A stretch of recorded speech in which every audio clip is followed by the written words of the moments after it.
Right, let's get straight into it. If you're sitting for Cambridge Mathematics, specifically the 9709 AS and A-level papers, we need to talk about high stakes. Mastering the discriminant and the nature of roots, well, it's absolutely critical. In fact, it's often the exact difference between walking away with a solid B and securing that coveted A-star. Look, it's not just about knowing the quadratic formula. Anyone can do that. It's about really understanding the deep mechanics of the math and playing the examiner's game to win. Consider this quote directly from a senior examiner. They said, "The difference between a B and an A-star in mathematics often comes down to how well you understand quadratics." This isn't just some random piece of advice. Today we are literally decoding actual principal examiner reports. We're looking straight at the examiner's playbook to give you the ultimate strategy for success. These reports are pure gold. They tell us exactly where students drop easy marks and how top-tier students guarantee their grades. Okay, let's dive into our roadmap for this explainer. First, we'll hit core principles. Second, the procedural framework. Third, cracking problem solving. And finally, number 4, top examiner warnings. You definitely want to stick around for that one, because that's where most students lose their marks without even realizing it. So, moving to Section 1, Core Principles. Let's talk about what examiners actually want from you. It might actually surprise you to know that the assessment framework isn't just testing whether you can memorize a bunch of math facts. No, they are strictly evaluating specific cognitive domains. Just look at this comparison: superficial breadth versus analytical depth.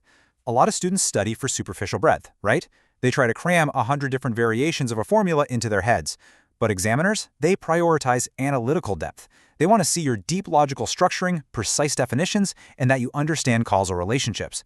They're looking at exactly how you think, not just what you happen to remember.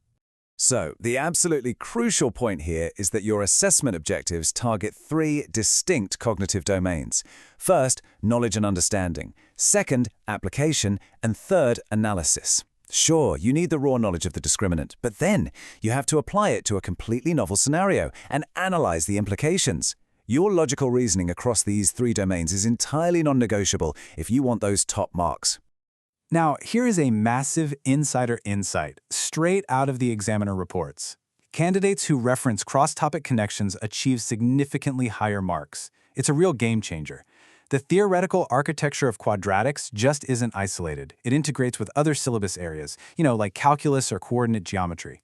If you can connect the nature of roots to a tangent line problem, wow, you are immediately signaling to the examiner that you possess that highly valued analytical depth. All right, Section 2, the procedural framework. We're looking at a standardized sequence. This brilliantly illustrates how top students actually structure their answers. Step 1, identify the key elements of the problem. Step 2, apply the relevant principles, like, say, setting the discriminant greater than 0 for real distinct roots. Step 3, execute your analysis with super clear, readable working. Step 4, verify your results. And finally, Step 5, present the final answer in the appropriate format. It's a rigorous, highly standardized workflow. To really lock this framework into your memory, I challenge you to invent a mnemonic right now using those first letters: I, A, E, V, P. Identify, apply, execute, verify, present. Got one? Great. Write it down. And hey, before we move on to how this saves you points, subscribe to our YouTube channel Ace the Exams at acetheexams_IGCSE to excel in your Cambridge examinations. Let's keep building that high-scoring strategy together. As part of that final presentation step, examiners enforce some incredibly strict presentation conventions. We're talking proper headings, correct terminology, appropriate formats, and crystal clear annotation. If you ignore these conventions, you will literally cost yourself points before the examiner even looks at your actual math. It's crazy. Presentation is communication, and communicating your logic is honestly half the battle. Which brings us to Section 3, cracking problem solving. Let's get into the method mark strategy. Whenever you face a complex discriminant question, I want you to use this rhythm: deconstruct, solve, evaluate. First, deconstruct the given information and break the problem down into logical steps. Then, solve systematically using your algebraic tools. And finally, evaluate. Check for reasonableness and make justified recommendations. Deconstruct, solve, evaluate. It's a continuous loop that guarantees you're actively engaging with the higher-level analysis that the syllabus demands. All right, Section 4, Top Examiner Warnings. These are the pitfalls you have to avoid. So, this is the highly anticipated insider intelligence pulled directly from the Cambridge Principal Examiner reports. According to the data, there are exactly 3 major mistakes repeatedly highlighted by examiners. Just 3 core errors standing between most students and their target grade when dealing with the discriminant.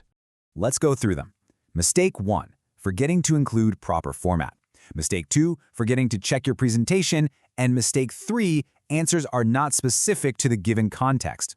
Do you notice a theme here?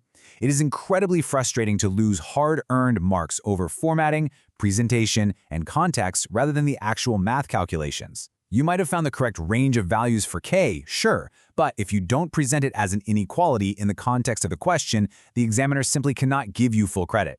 But here is your ultimate safety net. Method marks can save you. Show you're working.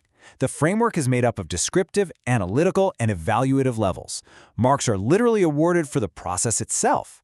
Even if your final answer is dead wrong because of some silly arithmetic mistake in step 4, showing your systematic analytical working secures those method marks. Do not, I repeat, do not just write a final answer down. Show that deconstruct, solve, evaluate process right there on the page. So, I'll leave you with this final provocative thought. How will you apply cross-topic connections in your next past paper practice? Seriously, when you study quadratics today, look for how it connects to tangents or integrals tomorrow. That is the true mark of an ace student. To make sure you get there, subscribe to our YouTube channel Ace the Exams at acetheexams_IGCSE to excel in your Cambridge examinations. Drop a comment below with your target grade and let us know what cross-topic connection you plan to master next. Keep practicing those past papers, and we'll see you in the next explainer.